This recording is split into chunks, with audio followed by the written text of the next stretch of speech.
How totally stupid. Oh, Lord. Dennis, my friend, happy hour. Happy Thanksgiving. Happy pre-Thanksgiving. Yes. Yes. 'Tis Thanksgiving Eve. Yes. I imagine this episode will go out on Black Friday. The Oh, blackest of all the Fridays. right. Because of all the... Can you still say that? What do the white people say about that? I'm sorry, the African-American Friday. Well, it's a cold but a sunny day here in Kalamazoo. The leaves have been blown. I have a leaf story to tell you because I did tell you the kind of symphonic ballet of Don't leaf it till the end. the leaf blowers. You know, Symphonic, the Leaf Blower Symphony story. I mentioned it was from the last episode. Do continue. Harmonizing. While I'm thinking of it. So I realized the other day, it was a beautiful day. The kids were gone. I was free from grandparental duty. Hallelujah. And I'd been planning to blow the leaves. And I realized to my delight that when I looked out, the leaves were blowing north on a street that runs south-north. North happens to be the direction where I want my leaves to go. Because it's to your neighbor's lawn It's to an intersection. It's to an intersection where with traffic, here's the thing. It's just off of your property. It's no longer your... No, there's more the to city's it. trouble now. That would be, that's not, there's more to it than that. So this is the thing. I'm sorry. This is a well-known fact, I would imagine that, but when leaves are subjected to traffic and rain and they pulverize beautifully, and if they're piled up on the side of the road, they pile up and they don't pulverize and the cars don't run over them. So what I do is I make sure the prevailing wind is going the direction of the traffic in front of my house. That is north. That is toward the intersection. I blow all my leaves into the road, not into the gutter. Oncoming traffic. No, never. Into empty roads. The traffic is generated in that road by traffic lights that when they do not change, there's relatively 4 minutes or so before there's any traffic and there's a long pause. That's when you pull out and back out of your driveway and whatnot. And then during the busier time of days, traffic will come by for 3 or 4 minutes. So perfectly timed to have the leaves pulverized and also blown to places where they can more quantity become trod over and broken down into just stuff that washes away. So you want your leaves to go into the road where the cars run over them and break them down into tiny little leaves. Pulverized like tobacco. Right. It looks like tobacco. Okay. When it's wet, it looks like wet tobacco. Oh, wet tobacco, as we can all picture in our minds. Wet tobacco. Wet tobacco is hard to smoke, I've heard. Well, got to dry it out. Precisely my point. Okay, so and then the leaves vanish away into the sewer system. Several things happen. One is that the thrust of the vehicles and the subsequent rush of air takes the leaves that they run over and puts them in looks like a vacuum and goes up the road. And when they slow down or that whoosh has to stop at the intersection where there's a red light, the leaves fall to the ground. So they're transporting whole leaves to a location. Those whole leaves may not, if a truck goes by, which they do, a semi-tractor trailer truck. Amazing. Big city buses. This is a 3-lane. The middle lane is a turning lane. And there's also a crossroads for school children half right from my driveway. So they should be slowing down. But the other way that happens is that some of those leaves blow in the air, then blow away. That's a small percentage probably. But the majority of them blow away to where, though? To someone else's yard? They blow yard. up in the air and then they scatter like the leaves of a tree. Wow. And if you're the leaves are like leaves? The leaves are like leaves. The trees are like trees. Wow. And my neighbor, who is the one who, of course, to my north, who would be most susceptible to issues that might arise from my clever and highly likely illegal. Your leaf strategy. Illegal strategy is I do their leaves same. As long as my cord goes. My cord goes all the way past my north neighbor's yard and halfway into the final neighbor before the intersection. You got a long cord. I do half of it. It's actually 3 chords. And I wish if most of my songs I play are 3 chords. So that's similar. Which 3 chords? A, E, and D? Some of them, yes, in the key of D, yes. Oh, Lord. That's you're a service to the neighborhood with your... well, some of the people who drive by... You're quite a blowhard. Don't like it. And the fact is that when the traffic is going by me, the middle lane is wide open. The only use of the middle lane is to pull over and turn left or whatever. And so they have the lane to go into, so they've got an easy enough way to avoid.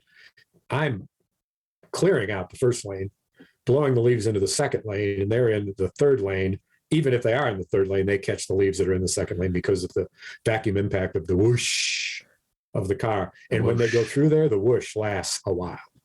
It goes whoosh, and then the leaves fall around near you too. Right. And they spin around in little. Yeah. Little tornadoes. Those are called eddies. Eddies. Little Eddie. Mm-hmm. Little And Eddie. then the other ones there. Little brother Lenny. Eddies and Lennies. Eddies and Lennies. Yes. They go out back and they play poker head on. Hey, speaking of poker, the famous John Malkovich movie where he is with our often bespoken Matt Damon, who's a poker player. John Malkovich. Yes. Yes. Sorry. Pronounce his name my own unique way. Yes. Malkovich. Rounders. He plays a Russian. Yes. And he's so good in that. I think we've discussed this scene before. What's that? I think we've discussed this particular scene before. We have. So I saw it again since we talked about it. I love that because I only remember the story Matt Damon told about the accent. Yes. And how after John Malkovich uttered the phrases, his accent was so bizarre that nobody could believe it. And after the take, which apparently was good, he looks at Matt Damon and says, "I am such a terrible actor." Yeah. He says, "I don't know what I'm doing." Just and that's when I picked up on the story. So it's one of those wonderful chance things when you're surfing and you land on not just one of your favorite movies, but the best scene in the movie. That doesn't happen very often. One of many good scenes, but for me, the best scene. What I love about Rounders is, and this came out when I suppose I still am, although slightly younger, Matt Damon's age. I love the idea of some young, clever people going into a well-established institution and using some hack to break it apart and to cheat the system, which I loved about that movie. Yeah, it was Edward Norton at his best. He was so good in that, yes, and he's amazing in literally everything. He is. He really is. That and his debut in Primal Fear blew. That was so amazing. That was the Richard Gere movie where Richard Gere was the lawyer. I think a prosecution against this priest that had molested Edward Norton. And Edward Norton was putting on this. Oh, no, it wasn't. It was Edward Norton was accused of murdering the priest. And the evidence was all that the priest had molested him. And Edward Norton put on this psychopathic, it was sort of Kaiser Sose level of deception that he put on. That was so, in the same way that in The Usual Suspects, you didn't really know until the end what was going on. And what was that movie? Primal Fear, I think it's called. I think it's got Rousseau. What's her name? Primal Fear, 1996. Laura Linney is the prosecutor against. But that was the first time. That was the first time I saw Edward Norton, and of course, that was before Fight Club, where he really became a person. Just astounding. And have you seen who's the crazy director that cast Bill Murray and Schwartzman and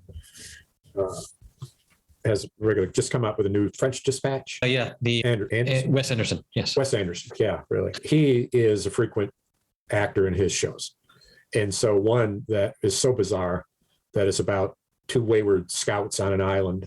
Yes. And Norton plays the Boy Scout leader in just the most believable tones, like he was born for the role. I mean, and it is a hard role.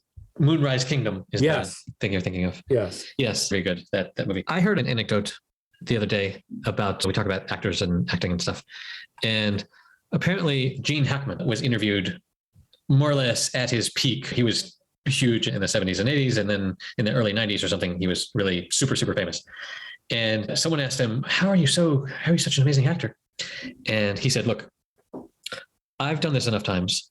I know what it is to be an actor. I know what it is to memorize my lines and come in on the day that they want me to come in and sit in my trailer and then go and stand on the little X that they've drawn on the floor and deliver my lines.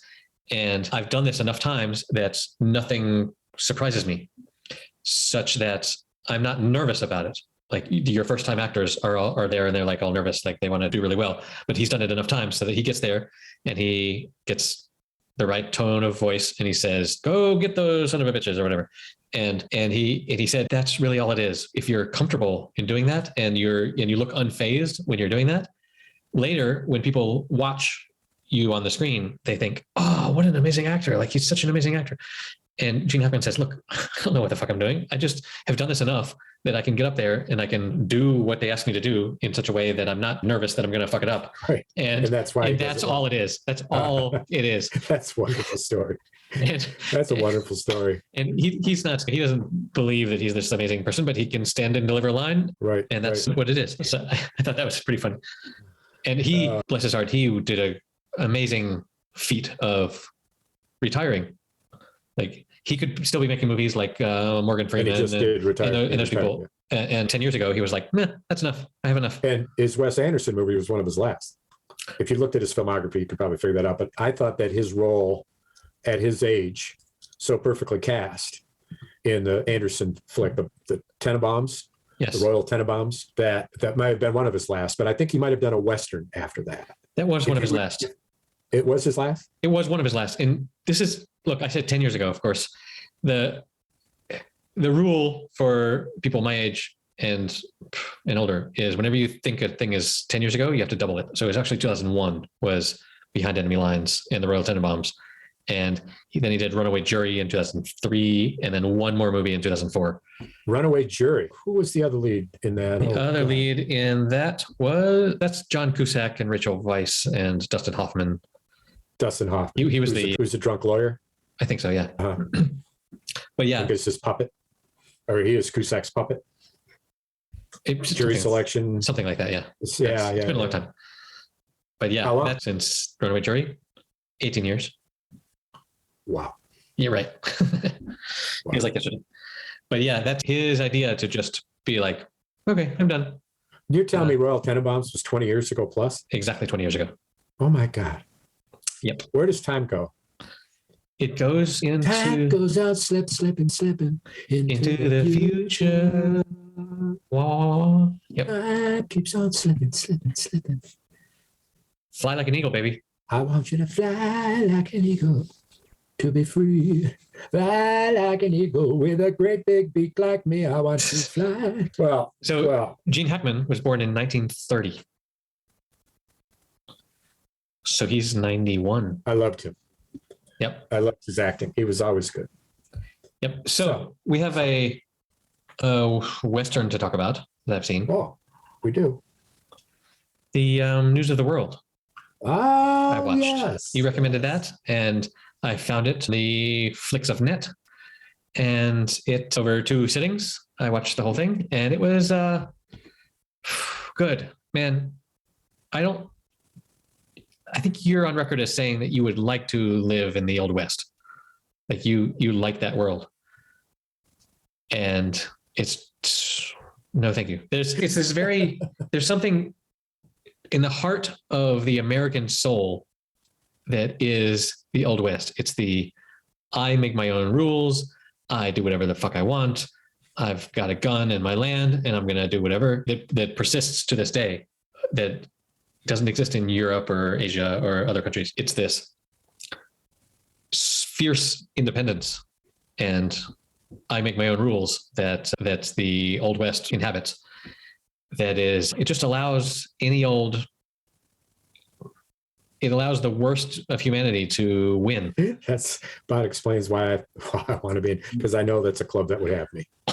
Because it allows the strongest bully to be the king. You may not understand my motivation, which you haven't asked about, because all I did was give you an era. There was no explanation. You were hardly curious about any of that.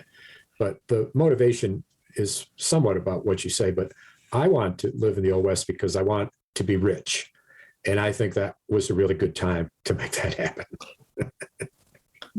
Yes, but the richest man in the Old West lives in worse conditions than you do now. So I don't know that's necessarily true, depending on the era of the Old West, particularly as it became so much gentrified in the mid 1800s. But here's the deal: is that the money that was to be made was yet to be made in land and in the minerals and things of that nature. Sure. And being at the right place at the right time, just as the American rail system really took hold, and then therefore being able to transport more readily. Yes. So that's what I think about. But you know that part now. Of that is because I've been reading cowboy novels all my life since I could read, and I still read them.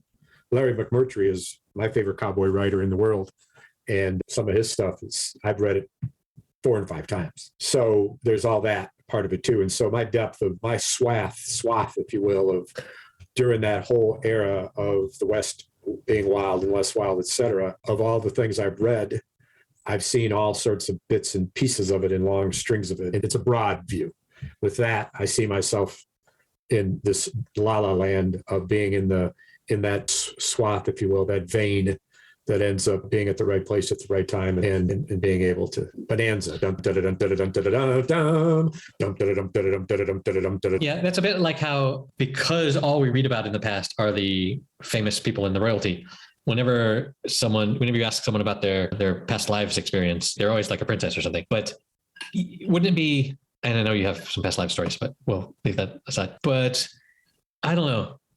You can look back at any era from the future and be like, I could have, in the 90s, I could have invented a website where people could share photos of each other and stuff and have become super rich. And I understand that this isn't some magical journey backward. The question really is, if there was another era when you were born without anything else other than that life. You're adding an assumption that you would know, that you would be the clever one to tap into the vein. No, I'm not. You got it wrong. What I know is the opportunity to do so.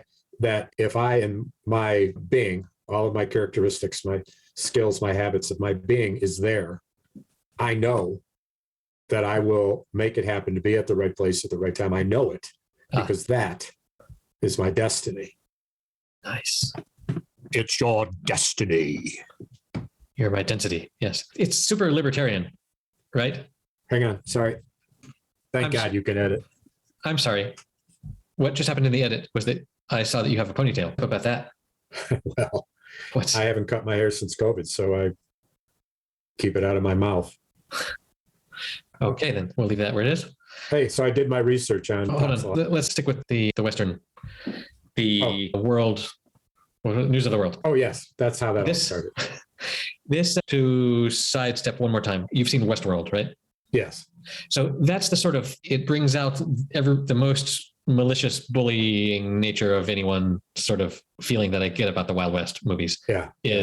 Like in News of the World, there's this guy that is just a dick and he wants to fuck with people, and he goes and bothers these people that are just minding their business because he fucking feels like it, because he's a bully. And he wants to sell the girl for money. Yeah, but sure. But it's more than that, though. I think he pursues them in a way that isn't just about, hey, wouldn't it be great to have a 13-year-old girl to sell? No, it's about fuck you. You say no to me, you're a dead man. Exactly. Some overblown. Which is how I got you to do this podcast. But I remember when the podcast was born in the back seat of a crowded wagon of some kind. Yes, a struggle wagon. Yes, but this story. The girl was amazing. Like she didn't have a lot of lines, but she was there and stoic in the way that she had to be, especially next to such a legend. Yeah. But like this sort of movie seems like just child's play to Tom Hanks. Like he can do this in his sleep. This sort of level of. I know what you're saying, and that's high praise. I watched an interview he did that he described this movie and working in it and what it meant to him. And he completely centered on his actual relationship with the fabulous young actor that played the girl, and what went on emotionally for both of them in the scenes was heartfelt because of their relationship. And he said it stands out in that regard that he played off a character so mightily, unlike some of them where he's just like was the one not stranded. Lord. God, that's so bad. The one where he's on an island by himself. This reminds me of something that George Clooney said. One of his more recent movies is called The Midnight Sky, where he is basically there's some natural disaster and he's left alone on Earth at the North Pole, and he's there with a little girl. What's it called? The Midnight Sky. Write that down. 2020. Recent. 2020. PG-13. Oh.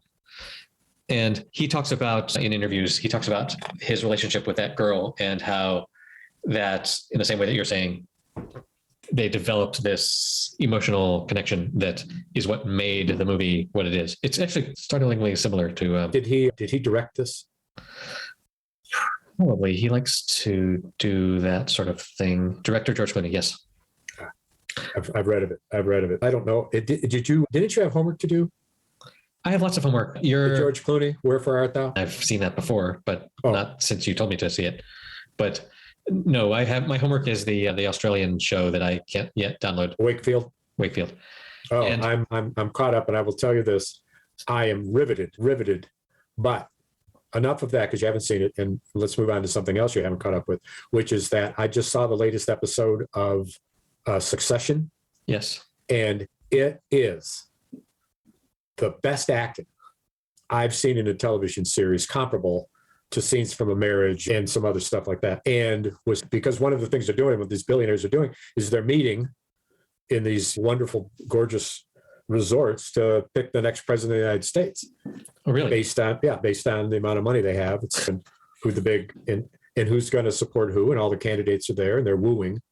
And because that scene and that whole atmosphere is something that I followed in so many different ways for decades across the years. Yep. Yeah, it's fascinating to see it, and I'm so now woven into the characters and understand each of them so well after so many seasons, so many episodes, right? That it's just, I just look at it and I say, my God, you're even better than you have been.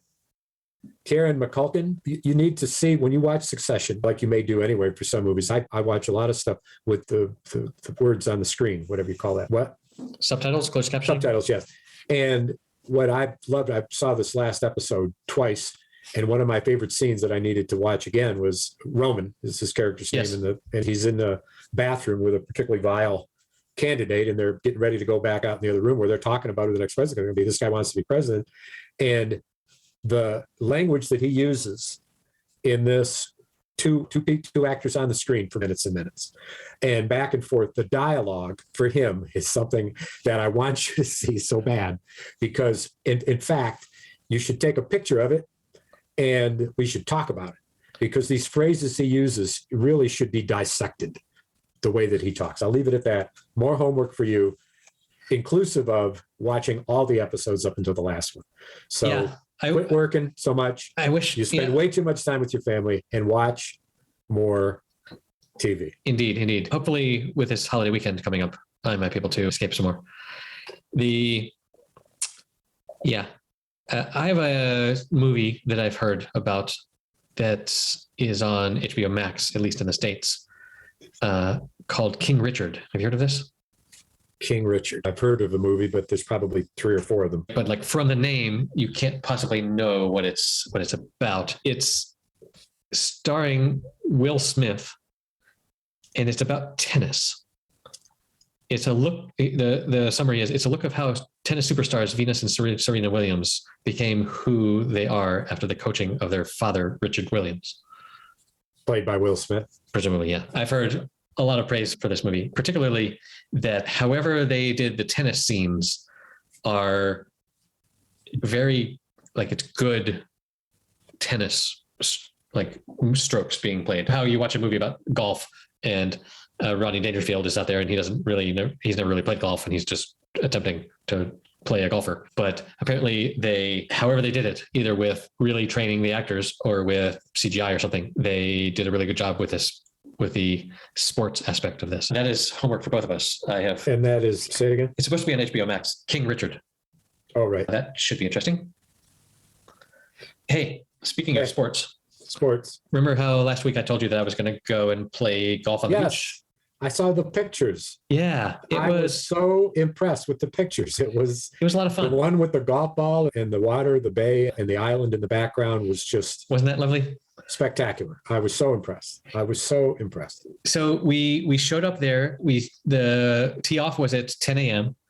and we had to check in and stuff and get our cards and stuff and then walk out to wherever our first hole was. How many? Of 9. And the end of the course is where you pick up your cards. And so the people that organize it and their best friends all start at hole number 1 so that they can end up at hole number 9 and be done with it. And then the next best golfers start at hole number 2, which was me. Where'd you start? hole number 2. So I had to walk all the way out to hole number 2. And then when we finished hole number 9, walk all the way back to hole number 1, play one hole, and then walk all the way back. Whatever. It's okay. That's why number 2 strive to be number 1. Exactly. So you don't want to be a number 2. Well, a little nice combination of punishment and motivation. Indeed. But it was a lot of fun. Like, so I haven't swung a golf club in over a year. And my golf clubs are like, the grips are like rotting. Yeah. In a way that, me you got it from, don't tell me the Chestero.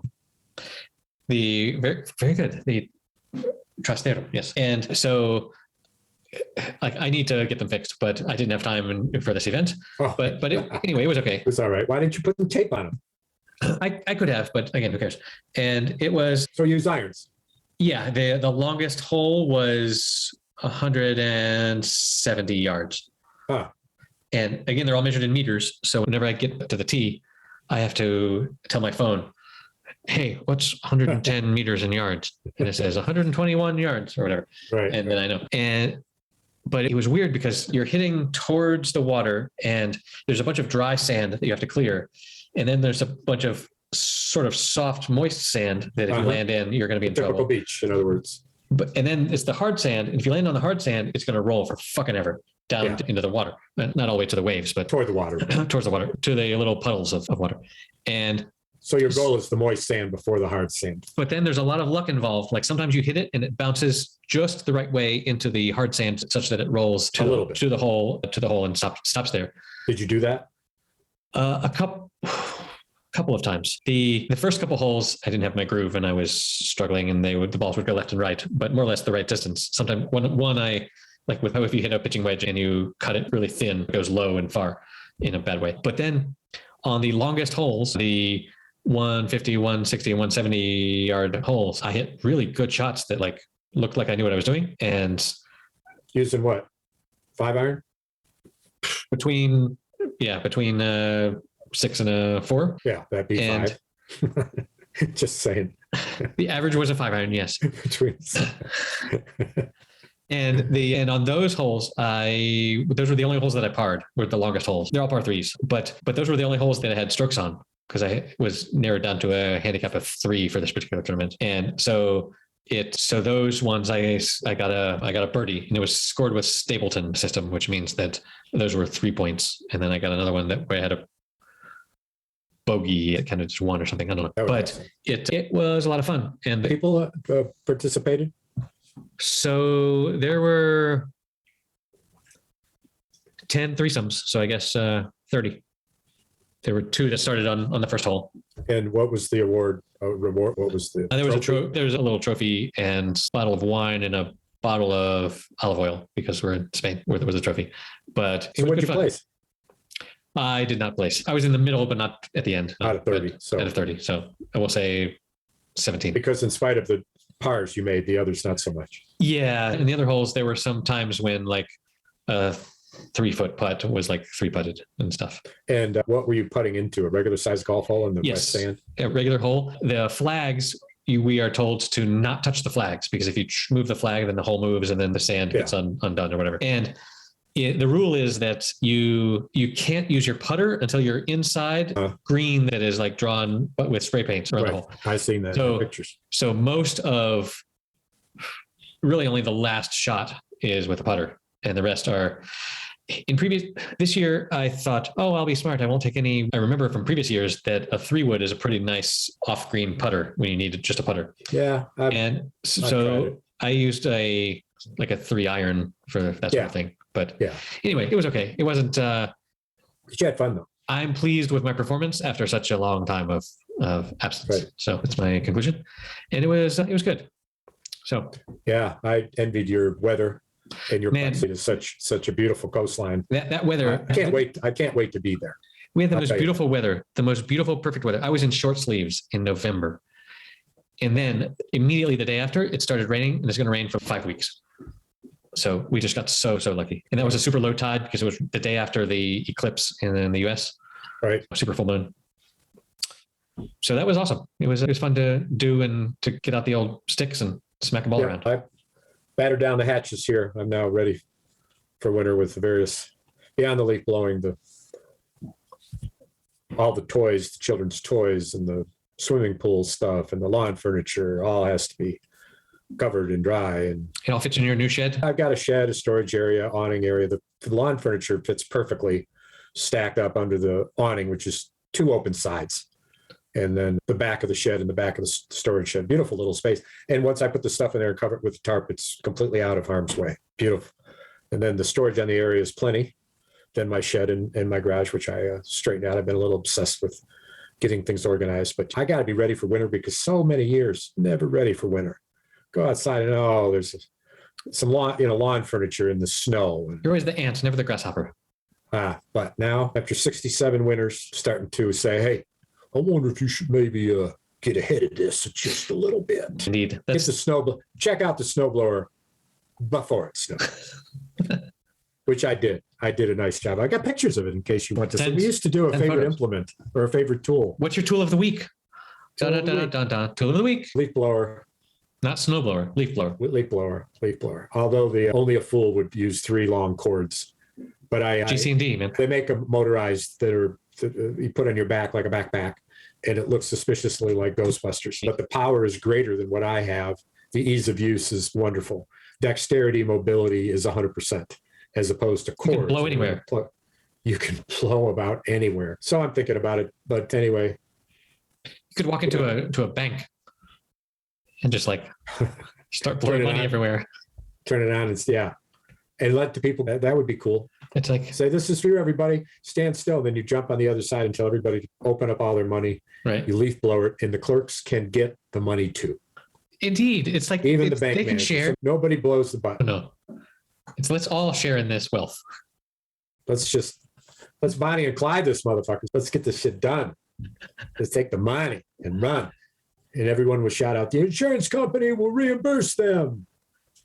Indeed. Federal Reserve. FDIC, motherfucker. Did you, speaking of sinking ships, did you see all the indictments that Congress is going to be putting out for felony indictments for obstruction of justice and Congress failure to testify? Just a whole slew of people. And the guy who paid the highest percentage, greater than 50% of all the millions of dollars it took for the rally, the stages and the lights and the electronics, and you got to pay for security and the police and the permits and all that. The guy who paid for most of that, named Alex Jones, was interviewed on camera, and he says, listen, this is what I was told. Wait, is this Alex Jones, Alex Jones, another guy? Yes. Okay. Yeah, and a businessman. And he said this is what the plan was. Trump was going to say at the end of his speech to march to the Capitol, and he would lead the way. And just before that, I was to be escorted to the head of the march, and Trump would meet me at the steps of the Capitol. That's what I was told by the White House to do in exchange for me paying for all of it. Camera interview. And he's saying, so, I mean, that's what happened. So I paid money, and this is what was supposed to happen. Of course, Trump never showed up. But wait, hold on. Donald Trump promised to do something and then didn't do it? What? Yeah, but unbelievable. Best march ever. Best march ever. I know how to do marches. I've enjoyed our time, and more specifically my time, just oblivious to politics. I don't watch the news. I don't care. Whereas before, it was just in my face all the time, and it was entertaining in a way that I couldn't look away. And now it's boring in a way that I can look away, and I'm so grateful for that. That's funny. But you're funny. It's just, how about our first female president?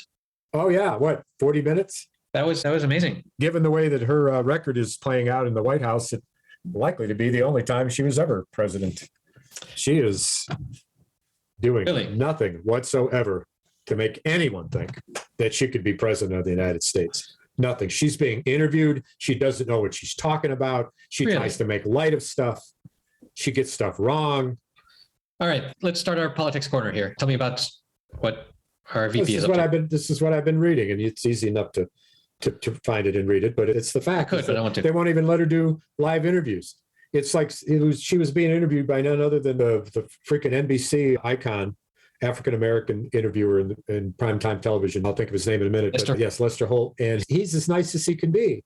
And he says, here it is, all this talk about immigration, and you've never been to see the wall. And she said, yes, I have. And blah, blah, blah, blah, blah, blah, blah, blah, blah. And he said, when was that? Within months. No, he said, no, you've not been to the wall. And she said, I've never been to Europe either, for that matter. And she burst out laughing. Wrong answer. And she bursts out laughing. And she looks at him laughing because she's got a great vivacious personality. And as if she's going to cozy up to him and wink, wink. And he would have none of it. Well done, Lester.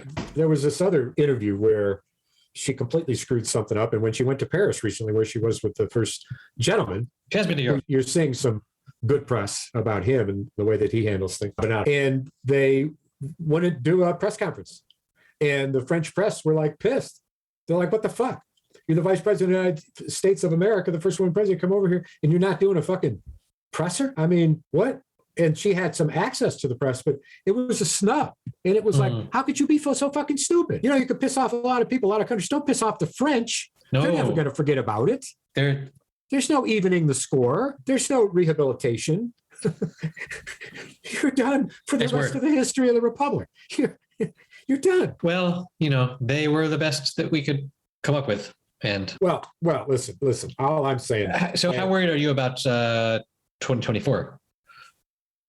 And the possible 2024 revival of the midterms? No, the midterms are coming up. I don't even think about 2024. I'm worried about the midterms. I don't want to get ahead of myself. If the House goes Republican, it's only a 3-seat majority. They lost so many seats. They lost so many seats when Biden came in. Right. And they've got a few weak links. But the thing that is happening, and it happened in the race for Virginia governor, where the white voters who could not hold their nose to Trump, who said, I don't want to, but I will vote for Biden because I can't abide by Trump.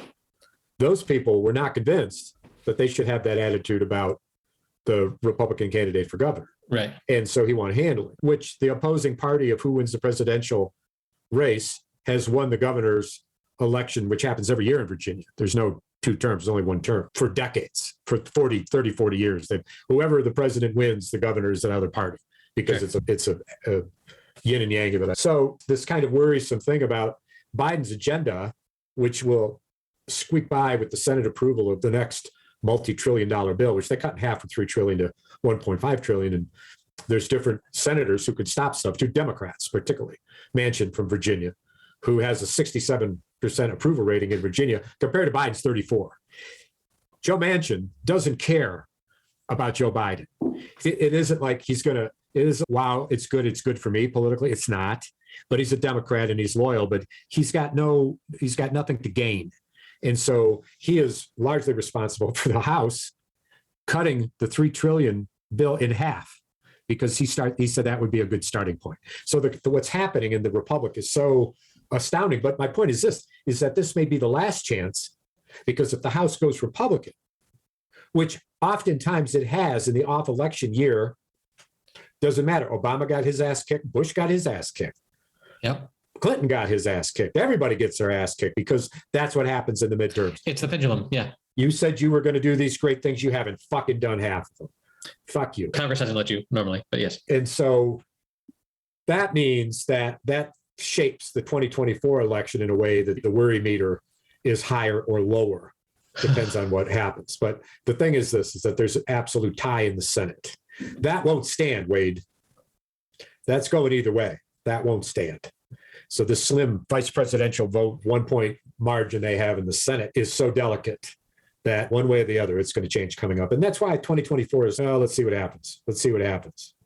It's a shame that politicians can't and won't and don't think of their legacy when they're in office. They do. They think about what's best for me now to get to there a little higher up point where I can then do more stuff or whatever. Like it's very present centric. It feels every senator looks in the mirror and sees a president, but it's not like they don't think that's their legacy. Oh, how are my great grandchildren going to look back at me and with my vote against climate change initiatives? No, that will all go away when I'm president. That's how I'll be remembered. You want to know my legacy? It's real simple. I look in the mirror and I see a president. So your point about legacy, their legacy is fucking bankrupt. That's the problem. That's the problem. No one thinks that this is as high as I'm going to get. Every senator looks in the mirror and sees the president. This is not my podcasting career. You've heard that before. This is just the start. That was written by a journalist somewhere many years ago. Some historian is going to be listening to this and be like, this is how Erik started out as his podcasting career when he became podcasting president later. It's just Lord. Little blues tonight. There's a little Thanksgiving Eve blues jam down at the Old Dog. You mentioned that before, I think. Maybe in years past you've done that. In years past, it was a big night for my brothers and I to go out. Right. Because you said that was a big... Yeah, it was like reunion. Right. And this will be the same. My wife was out getting her haircut at 6:30, so I asked her to join me. But I don't know. She doesn't much want to go into a place where people aren't wearing masks, even though we're both boosted and et cetera, et cetera. It's just too weird. I've got some hesitancy, but probably not enough to keep me from going. I'll wear a mask going in, but you're drinking your beer and playing harmonica, it's a little hard to have your mask on. It's your mouth holes, man. You got to keep your holes open. Closed. Like I've been saying. Yeah, that whole situation, after our golf thing, we went and we had lunch at the restaurant where we 3 years ago had lunch with John Rahm. Oh, yeah. And that was at the last event? No, it was 2 or 3 years ago, but it was the same place. And was that because it was all planned for that? It's the restaurant owner is a friend of the golfing community here. So we go there. But we were just all there in a closed space without masks because you're eating. And if there was any COVID in there, we would all have it. But at this point, being vaccinated and having had it, I just can't get up the fear that I had a year ago. It's just whatever. Yeah. So now I put on my mask as a virtue signal to other people that, hey, I'm following the rules. Hey, I heard, if I said this last episode, but I heard a term recently, the term virtue signaling, where you do a thing so that people think that you're super clever. But virtuous? Virtuous, yeah. Not super clever, but yeah, virtuous. I'm doing this thing because I'm a good person. La-di-da. And people will oftentimes do that even if they don't really believe in what they're doing. But I heard the term vice signaling, the opposite of virtue. Sure. And so I know what it is. That's a thing. That's why they call her the vice president. Am I right? I'm familiar with vices. Yeah. No, but it's what to throw them all under the bus. That what the Republicans do, where they intentionally don't wear masks in a place where it would make sense to do so. They intentionally do things that are dangerous or are stupid just to thumb their nose at the rule makers. I thought that was an interesting term. Vice signaling. So it's this is a weird time because of social media, for the movement of people out of positions of power and place where they sit, because everything is recorded. Everything. Is this being recorded? No, thank God. You probably forgot to press on again. Not like that one episode. Hidden episode number 2, otherwise known as episode 133. 135, I think we're at. 135. Well, I missed a couple. Well, my friend. Enjoy your blues night. Yeah, I will. I'm looking forward to it. But I won't stay. I don't think I'll stay long. I don't know how long I'll be there. So we're having Thanksgiving on Friday because the children's Black Friday significant others are going to their spouses on Thanksgiving Day. So, yeah. Did you say it was next week that you're going to miss? Early December sometime. What's the date? The 1st. Yes, I will miss it. I'll be on an airplane. All right. In that case, it'll be another 2 weeks for our listeners to. You can go back to episode number 74 and figure out whatever the hell Dennis's project was what at that time. So I didn't tell you the picture of the tool of the month. I'll have to send that to you with the ridiculous cord, but for a backpack. I went outside to blow some leaves this evening. It's something that I truly do enjoy. I blow those leaves where no one will ever see them. I blow them just about to kingdom come. Oh, blow away, you pesky little leaves. Oh, blow away, you pesky red and yellow things. You're shriveled up and dry, and you remind me of myself. So I want you moving forward and don't land upon my shelf.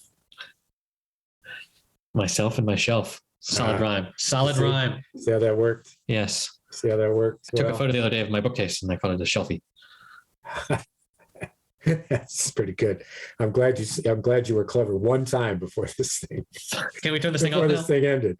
God, you've been saving it up for an hour and 15 minutes. Good for you. Well done, old chap. See you in 2 weeks, my friend. Well done. Adios, amigo. Okay, that's it for episode number 135. You can find the show notes at happyhour.fm/135, where we have links to all the movies and stuff that we talked about. And everyone, we wish you a happy Thanksgiving. Go eat some turkey, watch some good old American football, and we're going to take a week off, and we'll see you in 2 weeks.